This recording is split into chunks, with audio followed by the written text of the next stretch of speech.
জুয়া এমন একটি খেলা যা মানুষের মধ্যে ঘৃণা সৃষ্টি করে। এই জুয়া একজন ব্যক্তির শান্ত জীবনকে অশান্ত করে তোলে।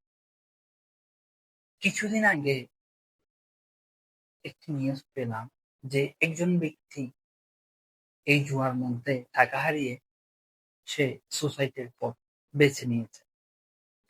এই জুয়াকে ইসলামে হারাম বলেছেন। আল্লাহ রাব্বুল আলামিন জুয়াকে নাপাক এবং শয়তানের কাজ বলেছেন আল কোরআনুল কারীমের মধ্যে।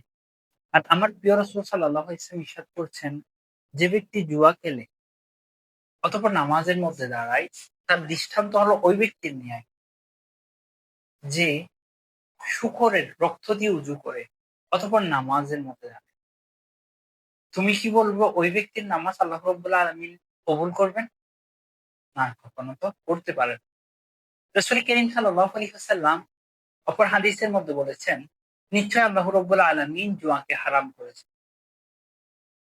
আজ বর্তমান যদি আমরা দেখি, শুধু অফলাইনের মধ্যে নয়, অনলাইনের মধ্যেও এই জুয়ার আসর শুরু। বিভিন্ন ওয়েবসাইটের মধ্যে মানুষ জুয়া খেলছে।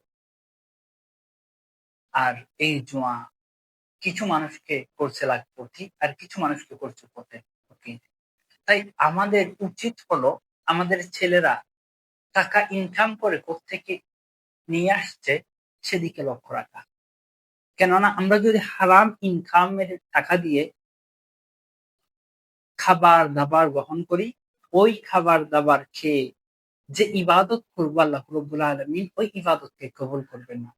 আল্লাহ রাব্বুল আলামিন আমাদেরকে জুয়া থেকে বিরত থেকে প্রকৃত তাকওয়া অবলম্বন করার তৌফিক দান করুক। আমিন। আসসালামু আলাইকুম ওয়া রাহমাতুল্লাহি ওয়া বারাকাতুহু।